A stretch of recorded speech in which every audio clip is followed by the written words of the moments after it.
Hi guys, what's up, welcome back to the channel. My name is Shahnawaz and आज की video है Anglo Eastern के interview के ऊपर। टोटल ब्रेकडाउन करूंगा कि इंटरव्यू में क्या क्या पूछा जाता है, क्या क्या चेक किया जाता है। तो वीडियो को लास्ट तक देखना है, कोई पार्ट स्किप मत करना।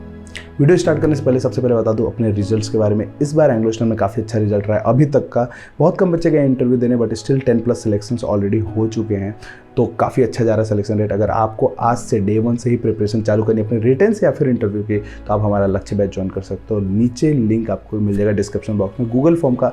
Just go and fill that Google form. मेरी टीम आपको कॉन्टैक्ट करेगी, आपके सारे डाउट्स क्लियर करेगी एंड उसके बाद बैच के बारे में बताएगी। तो आप, अगर आपका मन हो तो बैच ले सकते हो।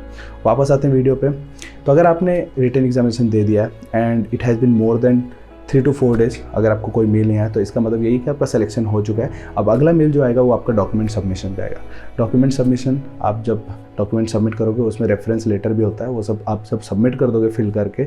उसमें भी आपको अच्छे से फिल करना पड़ता है, तो उसका भी गाइडेंस आपको जब इधर बैच में आते हो तो एंग्लो ईस्टर्न का स्पेसिफिक ग्रुप है वहाँ पे मिलता है। तो वो सब जब डॉक्यूमेंट्स आप सबमिट कर देते हो, बायोडेटा फॉर्म और एक और जो आपका फॉर्म है, दोनों एंड साथ साथ में अपने सारे डॉक्यूमेंट्स, उसके बाद आपका इंटरव्यू डेट्स का मेल आता है कि किस दिन आपको प्रेजेंट रहना है, किस टाइम स्लॉट में। तो सुबह 8 बजे ही आपको पहुंचना पड़ता है नॉर्मली एंग्लो ईस्टर्न के ऑफिस में। इधर यू विल गो दिल्ली या फिर मुंबई। अगर आप मुंबई जाते हो तो आपको 2 राउंड करना पड़ता है, एक मुंबई राउंड होता है एंड फिर उसके बाद ऑनलाइन एक दिल्ली राउंड होता है। बट अगर आप दिल्ली जाते हो तो सीधा एक राउंड होता है एंड आपका फाइनल सिलेक्शन हो जाता है। एंट्री डालने के बाद जो सबसे पहला काम आप करते हो, आप जाते हो वहाँ से एक लीफ ऑफ पेपर उठाते हो जिसपे एक टॉपिक लिखा होता है, और आज के टाइम पे मोस्टली जियोपॉलिटिकल टॉपिक्स हैं। अगर आपको टॉपिक्स भी जानना है तो बैच में आओ। आपको जितने भी लेटेस्ट टॉपिक है एंग्लो ईस्टर्न के जो हमारे बच्चों ने फेस किया है, हमें सब पता है। हम वहाँ पे सब आपको बताएंगे एंड कैसे लिखना है।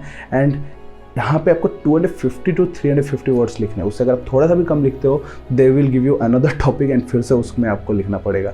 इससे बेटर है कि आप अच्छे से प्रिपेयर करके जाओ एस्से पे भी, और वहाँ पे अच्छे से भर के लिखो ताकि आपको कोई प्रॉब्लम ना हो। अब ऐसे लिखते टाइम आपको अपने स्पेलिंग मिस्टेक्स नहीं करने हैं, वहाँ पे ऑक्सिलरीज मिस्टेक नहीं करना, बिकॉज वो प्रॉपर चेक करते हैं। अगर उसमें भी कोई भी प्रॉब्लम हुआ तो भूल जाओ कि आपका सिलेक्शन होगा, because they are silly mistake and silly mistake आपको एंग्लो ईस्टर्न के इंटरव्यू में नहीं करना है। इसके बाद जब एक बार आपका एस्से हो जाता है, उसके बाद एक एक करके बच्चों को बुलाया जाता है अंदर।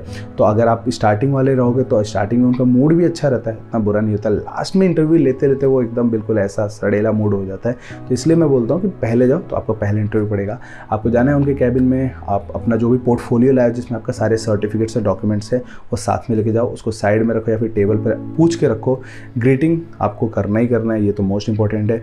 अपने अपीयरेंस को काफ़ी अच्छा करके जाना है। हेयर कट सबसे ज़्यादा ज़रूरी है।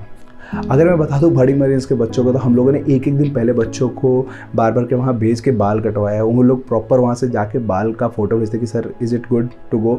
फिर उसके बाद जब उनको हरी झंडी मिलती है तो फिर वैसे जाते हैं। और यही करके उन्होंने फ्लीट में भी यार बराबर रिजल्ट फोड़ा है, एंग्लो ईस्टर्न में भी बराबर रिजल्ट फोड़ा है।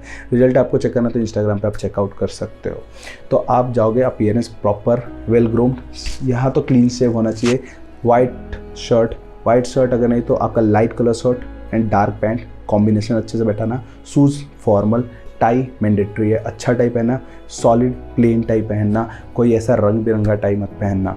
तो ये आप पूरा अच्छे से अपीयरेंस करके जाओगे। अपना जाकर वहाँ पे ग्रीटिंग करके पूछ के रखोगे। फिर उसके बाद आप चेयर पे बैठ जाओगे। बॉडी लैंग्वेज पे बहुत ध्यान देना, अपने आप को कॉन्फिडेंट दिखाना। बॉडी लैंग्वेज भी there is a way to show yourself confident. तो वहाँ पे अच्छे से तन के बैठना ताकि ऐसा लगे कि हाँ आप आए हो रियल इंटरव्यू देने।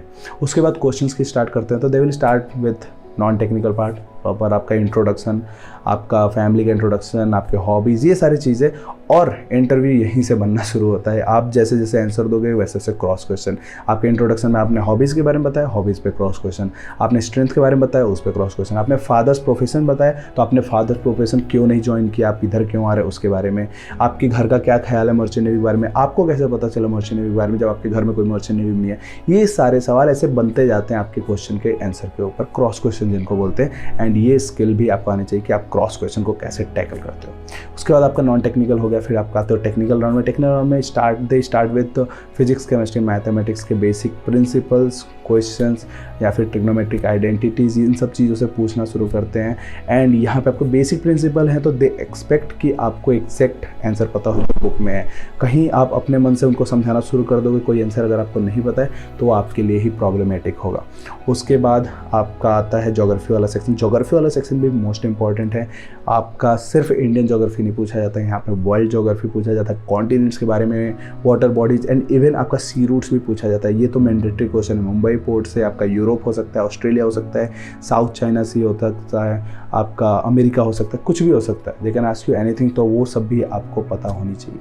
ज्योग्राफी होने के बाद आपका बेसिक शिप नॉलेज भी दे कैन आस्क। ज़्यादा डीप नहीं जाते हैं बिकॉज उनको पता है कि कैडेट है, बट अगर आप अपने आप को ज़्यादा पैशनेट दिखाते हो कि सर मेरे को तो मर्चेंट नेवी के बारे में सब कुछ पता है, तब ये क्वेश्चन आता है कि तुम ये बताओ वो बताओ। बट आपको बेसिक चीज़ें आनी चाहिए, बेसिक इक्विपमेंट्स के नाम पता होने चाहिए, बेसिक टाइप ऑफ वेसल्स पता होनी चाहिए, and what they carry and duties of a deck cadet, ये तो मैंडेटरी है, ये आपको आना ही चाहिए।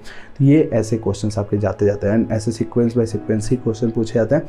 एंड ये सब होने के बाद एट द एंड आपको मिलता है मैथ्स के क्वेश्चन सॉल्व करने के लिए।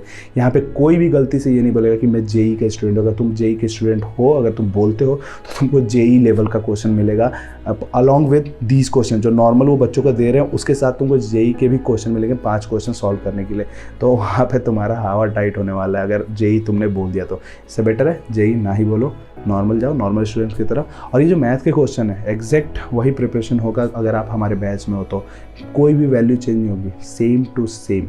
तो अगर आपको ज्वाइन करना है बैच तो नीचे डिस्क्रिप्शन बॉक्स में गूगल फॉर्म है, just go and fill that Google form.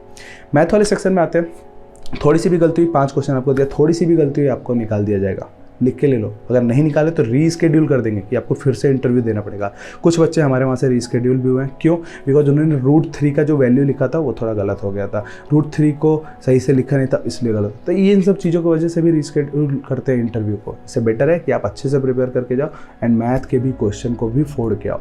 अगर आपका इन केस थोड़ा सा भी प्रॉब्लम हुआ होगा मेन इंटरव्यू में, तो आप मैथ वाला क्वेश्चन अगर आप एक भी गलत नहीं करते हो तो आपका वो कॉप अप हो सकता है। तो आपको अपना 0 से लेके 100%, ये आपका 100 इज़ द मैथ ओनली, वहाँ तक अपने आप को परफेक्ट रखना है। Anglo takes a kind of interview जहाँ पे आपको अपने आप को परफेक्ट दिखाना होता है। कोई भी आप अपने थोड़ा सा भी गलती करते हो, सिली मिस्टेक खास करके, तो वो एक नेगेटिव इम्पैक्ट है। एंड जो वो ग्राफ बनाते रहते हैं नीचे, जो खड़ी पाई ऐसे बेंड पाई वो सब बनाते रहते हैं, तो वहाँ से आपका रिजेक्शन पक्का है। अगर एक भी ऐसा लाइन बन गया, मोस्टली ऐसे करते हैं, एंड अगर आपका गलत हुआ तो ऐसे बनता है, तो अगर वो ऐसा बन गया तो फिर बोल जाओ। तो इससे बेटर है कि आप अपना preparation, this was the complete breakdown. मैंने आपको बता दिया कैसे क्वेश्चन पूछे जाते हैं, क्या क्या बेसिकली होता है। तो आई होप आपको आइडिया लग गया होगा। बाकी अगर प्रिपरेशन करना है तो मैं पर्सनली प्रिपेयर करा रहा हूँ एंग्लो ईस्टर्न के इंटरव्यू के लिए, तो आप बैच ज्वाइन कर सकते हो। लिंक आपको नीचे डिस्क्रिप्शन बॉक्स में मिल जाएगा। आई होप आपको इंटरव्यू का पूरा इन्फॉर्मेशन मिल गया हो, तो just give it a like. कोई भी डाउट है put in the comment section, मैं वहाँ पर रिप्लाई कर दूँगा आपको। बाकी चैनल को सब्सक्राइब कर दो and press the bell icon so that you will never miss any update from my side. Thank you for watching this video.